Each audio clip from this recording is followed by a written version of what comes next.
আরে ছোট মালিক দাঁড়াও, তুমি কোথায় যাচ্ছ? ওকে ধরো। আচ্ছা তুমি কি এখানে কোনো বাচ্চাকে দেখেছো? না আমি এখানে কাউকেই দেখি না। এই সবাই আগে গিয়ে খুঁজো। বাবু এখানে কেউ নাই, এবার তুমি বাইরে আসতে পারো। দিদি প্লিজ আমাকে তোমার সাথে নিয়ে চলো, আমার তো অফিসে দেরি হয়ে যাচ্ছে। ঠিক আছে আমার সাথে চলো। এই চিনি তুই অফিসে বাচ্চা নিয়ে এসেছিস, নিয়ম ভঙ্গ করেছিস, তোকে জরিমানা দিতে হবে। ম্যাডাম এইবারের মতো আমাকে মাফ করে দেন, পরের বার থেকে আর এমনটা হবে না। যদি না দিস তাহলে তোকে কোম্পানি থেকে বের করে দেওয়া লাগবে। এই নিন আপনার জরিমানা। আর হ্যাঁ সন্ধ্যের মধ্যে এই ফাইলটা কমপ্লিট করবে। যদি কমপ্লিট না করো তাহলে আমার থেকে খারাপ কেউ হবে না। আমার কপালটাই খারাপ, এবার মনে হচ্ছে আমার চাকরিটা সত্যিই হারাবো। দিদি আমার কাছে দাও, আমি তোমার এটা করে দিচ্ছি। বাবু এটা তুমি করতে পারবে না। আরে ওয়াও, তুমি তো দেখতেছো এটা করে দিলে।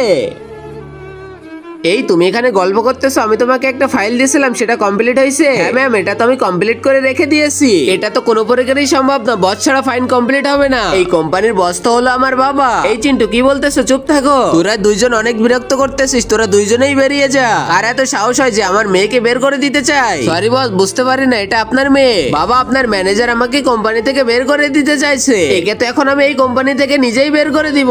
আর আগে মহান আল্লাহকে তুমি ভালোবাসলে লাইক এন্ড সাবস্ক্রাইব করে দাও। আর পার্ট 2 দেখতে চাইলে অবশ্যই কমেন্টে পার্ট 2 লিখো।